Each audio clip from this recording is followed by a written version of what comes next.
The live TV, सच सबसे आगे।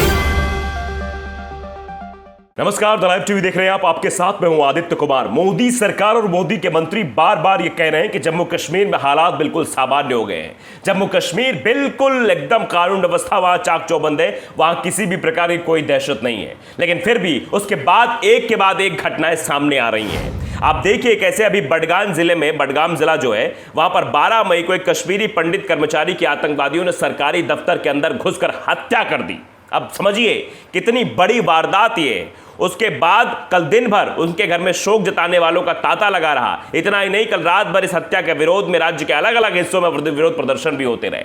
विरोध प्रदर्शन इसी बात को लेकर थे कि जिस बारे में प्रधानमंत्री नरेंद्र मोदी कहते हैं, देश के गृह मंत्री अमित शाह जी कहते हैं कि जम्मू कश्मीर में हालात बिल्कुल सामान्य हैं। जम्मू कश्मीर में अब पहली जैसी बात नहीं रह गई है। 370 हट गया है, वहां सारी व्यवस्थाएं हो गई है, यूनियन टेरिटरी बना दी है, सब कुछ ठीक ठाक हो गया है। लेकिन ठीक के नाम पर कुछ नहीं है। अभी भी आतंकवादियों का ऐसा बोलबाला है कि वो सरकारी दफ्तर में घुसकर कश्मीरी पंडित की हत्या कर देते हैं। इसको लेकर विवाद भी खूब शुरू हुआ, विरोध प्रदर्शन हुए। मृतक के परिजनों और रिश्तेदारों ने इस घटना के जांच की मांग की है। कश्मीरी पंडितों ने 36 वर्षीय शख्स की हत्या का हवाला देते हुए राज्य में कश्मीरी पंडितों की सुरक्षा की मांग की है।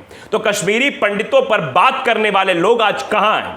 कहां है वो लोग जो कश्मीरी पंडितों पर फिल्म बनाते हैं? कहां है वो लोग जो कश्मीरी पंडितों के नाम पर सियासत करते हैं? कहां है वो लोग जो कहते हैं हम कश्मीरी पंडितों के सबसे बड़े हितैषी हैं? कहां गए? आज मांग करनी पड़ रही कश्मीरी पंडितों की कि हमारी सुरक्षा करिए। अगर आपने ये सब किया होता, आपने फिल्म के प्रमोशन पर ध्यान न देकर कश्मीरी पंडितों के ऊपर ध्यान दिया होता, तो शायद ये घटना आज ना हो पाती। लेकिन ये घटना हुई है। विरोध प्रदर्शन कर रहे समुदाय के लोगों ने उन ट्रांजिट कैंपों को भी छोड़ दिया है जहां वो 1990 से उग्रवाद की लहर के दौरान अपने पलायन के बाद से रह रहे थे।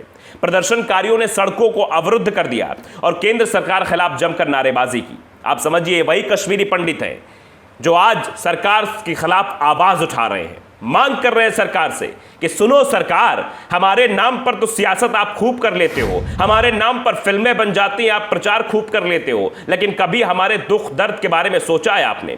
हमारे लोगों की हत्याएं हो जाती हैं, हम क्या करें? हम 1990 से बाहर रह रहे हैं। आज तक हमें उम्मीद नहीं जग पाई कि अपनी घर वापसी कर पाएंगे, नहीं कर पाएंगे, और घर वापसी कर भी देंगे तो वहां सुरक्षित रह पाएंगे कि नहीं रह पाएंगे, इस बात का भी इल्म हमें नहीं है। लेकिन हाँ, सरकारें काम तो ऐसे ही कर रही हैं। उन लोगों ने आरोप लगाया केंद्र सरकार उन्हें सुरक्षा देने में विफल रही। सीधे तौर पर वो कह रहे हैं कि केंद्र सरकार हमें सुरक्षा नहीं दे पा रही है। अगर हमें सुरक्षा दे पा रही होती तो हमारे कश्मीरी पंडित साथी ऐसे मारे ना जाते।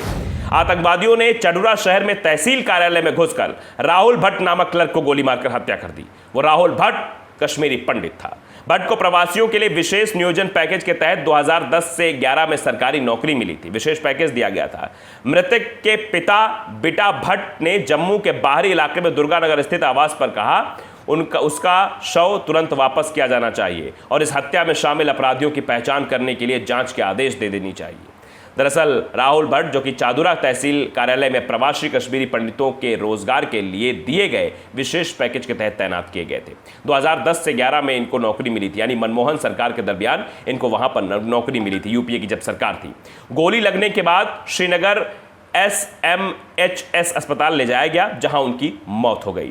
अधिकारियों ने बताया कि शाम करीब 4:30 पर लश्कर ए तैयबा के 2 आतंकवादी तहसील कार्यालय में दाखिल हुए और भट्ट को गोली मार दी। उस समय कार्यालय कर्मचारियों से भरा हुआ था। उन्होंने कहा कि भट्ट बडमाग के शेखपुरा स्थित प्रवासी कॉलोनी में रहते थे और 8 साल से वो सरकारी सेवा दे रहे थे, यानी सरकारी वो कर्मचारी थे।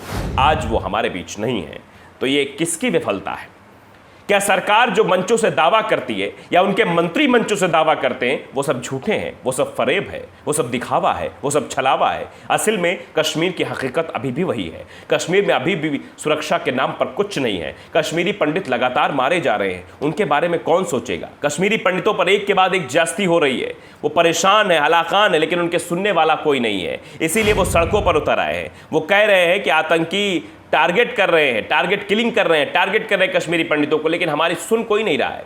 सरकार न सुरक्षा मुहैया करा रही, ना हमें सुविधा मुहैया करा रही है। सुविधा और सुरक्षा के नाम पर कुछ भी नहीं है। हम लाचार हैं, बेबस हैं। हमें कभी भी गोली मार दी जाएगी, हम क्या करेंगे? जो लोग बाहर प्रदेशों में भी रह रहे हैं वो लोग भी प्रदर्शन करने लगे हैं। 1990 के पलायन की घटना सबके जहन में है। उसी पर एक फिल्म बनाई गई कश्मीरी पंडित, उसका खूब प्रमोशन किया गया। बड़े बड़े लोगों ने उस फिल्म का प्रमोशन किया कि आप जाइए फिल्म देखिए, कुछ नहीं तो टिकट फ्री में दे दिया कि आप जाइए फिल्म देखिए, लेकिन क्या उस फिल्म के बाद से भी अभी तक हालात बदले हैं? क्या कश्मीरी पंडितों के बारे में वाकई में सोचने वाले लोग हैं, या फिर फिल्मकार सिर्फ पैसे कमाना जानता है और नेता उसका प्रमोशन करके अपनी सियासत की रोटी सेकना जानते हैं? बस यही हो रहा है देश में। कश्मीरी पंडितों के बारे में कौन सोचेगा? उनके दुख दर्द के बारे में कौन सोचेगा? 1990 में उन्होंने अपना घर छोड़ दिया, उसके बाद आज जो लोग वहां रह रहे हैं वो भी डर के साए में जी रहे हैं। उनके बेटे को गोली मार दी जाती है, उनके पति को गोली मार दी जाती है, उनके भाई को गोली मार दी जाती है, लेकिन कोई सुनने वाला नहीं है। तो कश्मीरी पंडितों के दर्द को कौन सुनेगा? ये जो प्रदर्शन जगह जगह हो रहा है इसी बात को लेकर हो रहा है कि कौन करेगा हमारी रक्षा, कौन हमें देगा सुविधा, कौन आएगा सामने, लेकिन आने के नाम पर कुछ नहीं। हां, सियासत जरूर होगी, कश्मीरी पंडितों के नाम पर सियासत होगी, कश्मीरी पंडितों पर बनी फिल्म पर सियासत होगी, फिल्म का प्रमोशन होगा, बड़े बड़े वादे कर दिए जाएंगे कि कश्मीर में सुख चैन शांति सब है, लेकिन सुख चैन शांति कहां है? कश्मीरी पंडित आज भी डर रहे हैं। बताइए, सरकारी कार्यालय में घुसकर आतंकवादी सीधे तौर पर एक शख्स को निशाना बना लेते हैं, जान से मार देते हैं, लेकिन फिर भी सरकार खामोश बैठी हुई है, एक लफ्ज भी नहीं निकला। बताइए, अगर कश्मीरी पंडितों के आप इतने हितैषी हैं तो फिर उस शख्स की जान क्यों नहीं बचा पाए आप? क्यों उसको सुरक्षा मुहैया नहीं करा पाए? क्यों वो आज अपने परिवार के साथ नहीं है? यह अपने आप में बड़ा सवाल है। शायद इस सवाल का जवाब नहीं दे पाएंगे और उन कश्मीरी पंडितों के विरोध का भी सामना नहीं कर पाएंगे केंद्र सरकार के लोग, क्योंकि केंद्र सरकार पर लगातार प्रहार कर रहे हैं कश्मीरी पंडित के लोग। द लाइव टीवी को अगर आपने सब्सक्राइब नहीं किया, सब्सक्राइब जरूर करिए, बेल आइकन दबाइए ताकि सच खबर आप तक पहुंचती रहे। नमस्कार। द लाइव टीवी, सच सबसे आगे।